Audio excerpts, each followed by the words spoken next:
साल में कर्मचारी भविष्य निधि संगठन यानी ईपीएफओ के 5 नए नियम लागू होंगे। दावा है नए नियमों से कर्मचारियों को मिलने वाली सुविधाएं और सहज हो जाएंगी। इसमें सबसे बड़ा फायदा ये होने वाला है कि पेंशनर्स बिना किसी एडिशनल वेरिफिकेशन के देश के किसी भी बैंक से अपनी पेंशन निकाल सकेंगे।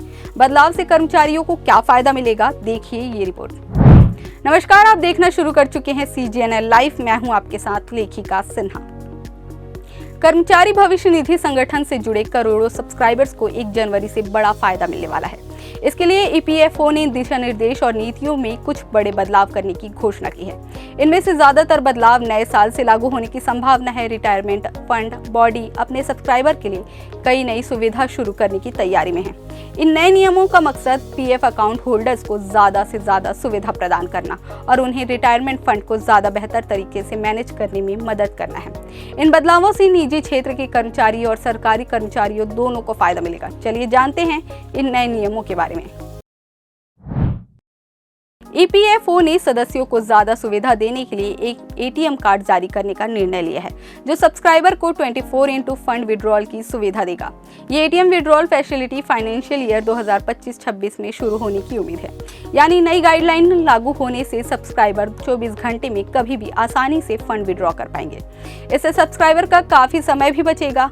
अभी फिलहाल उन्हें अपने बैंक अकाउंट में पीएफ का पैसा रिसीव करने के लिए लगभग 7 से 10 दिनों तक इंतजार करना पड़ता है। अगले साल होने वाला एक और बड़ा बदलाव कर्मचारियों के लिए ईपीएफ कंट्रीब्यूशन लिमिट में बदलाव करना है। वर्तमान में कर्मचारी हर महीने अपनी बेसिक सैलरी का 12% ईपीएफ अकाउंट में कंट्रीब्यूट करते हैं। हालांकि सरकार कर्मचारियों को ईपीएफओ द्वारा निर्धारित 15,000 रुपए के बजाय उनकी वास्तविक सैलरी के आधार पर कंट्रीब्यूट करने की इजाजत देने पर विचार कर रही है। इस पॉलिसी के लागू हो जाने के बाद कर्मचारी अपने रिटायरमेंट का एक बड़ा फंड जमा कर सकेंगे और हर महीने ज्यादा पेंशन प्राप्त कर सकेंगे।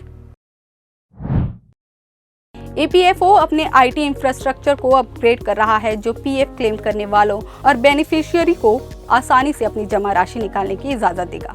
उम्मीद है कि ये अपग्रेड जून 2025 तक पूरा हो जाएगा। एक बार आईटी इंफ्रास्ट्रक्चर अपग्रेड हो जाने के बाद मेंबर्स के क्लेम के पहले मुकाबले तेजी से सेटल हुआ करेंगे। साथ ही इससे पारदर्शिता बढ़ेगी और धोखाधड़ी के मामले भी कम होंगे। ईपीएफओ अपने सदस्यों को इक्विटी में निवेश करने की इजाजत देने पर विचार कर रहा है। इससे पीएफ अकाउंट होल्डर्स को अपने फंड को ज्यादा प्रभावी तरीके से मैनेज करने का ऑप्शन मिलेगा। अगर सेवानिवृत्ति या निधि निकाय डायरेक्ट इक्विटी इन्वेस्टमेंट की इजाजत देता है तो सदस्य हाई रिटर्न की उम्मीद कर सकते हैं। ईपीएफओ पेंशनर्स के लिए भी अहम बदलाव कर रहा है। नए नियम के तहत पेंशनर्स बिना किसी एडिशनल वेरिफिकेशन के देश के किसी भी बैंक से अपनी पेंशन निकाल सकेंगे। इस कदम से सदस्यों को बहुत सुविधा होगी और उनका काफी समय बचेगा, क्योंकि वो किसी भी बैंक से अपनी पेंशन निकाल सकेंगे। ईपीएफओ का दावा है कि ये बदलाव कर्मचारियों को कहीं न कहीं फायदा ही देगी।